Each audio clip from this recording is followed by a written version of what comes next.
यदि राजा दशरथ माता सीता के साथ ना करते ये काम तो सीता हरण नहीं होता। पौराणिक कथा के अनुसार बताया जाता है कि जब माता सीता का विवाह प्रभु श्री राम से पूर्ण हुआ, तब सीता ने अयोध्या आने के बाद ऋषि मुनियों के लिए खीर बनाई थी।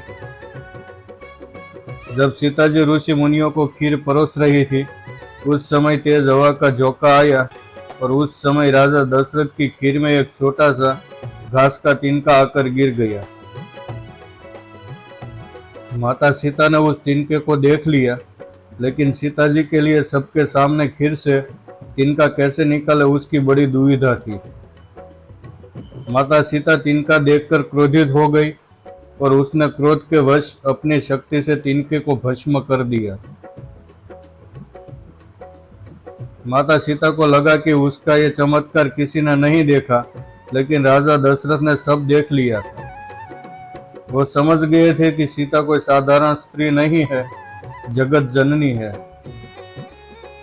खीर खाने के बाद राजा दशरथ ने सीता से कहा कि आपका चमत्कार मैं देखकर समझ गया हूँ कि आप साक्षात लक्ष्मी रूप हो,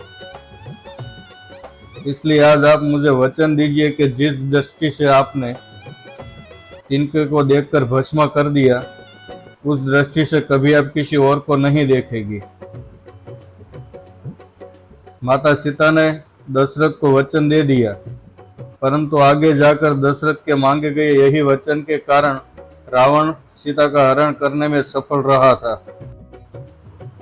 क्योंकि दशरथ माता सीता की दिव्य दृष्टि नहीं छीनते तो माता सीता रावण को यही दृष्टि से जलाकर अपने आप को बचा लेती।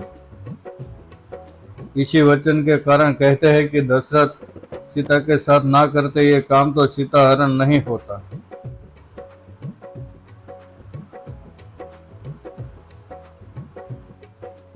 क्यों मांगा दशरथ ने सीता से ऐसा वचन? राजा दशरथ अपने पुत्र राम के प्रति बहुत संवेदनशील थे। वो राम को बहुत स्नेह करते थे।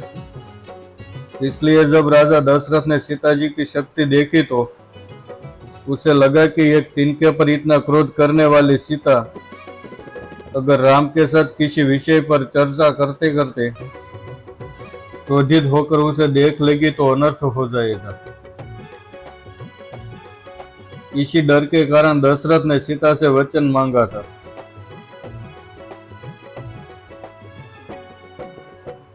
अगर आपको ये वीडियो पसंद आई हो तो सब्सक्राइब जरूर कीजिएगा। जय सिया राम।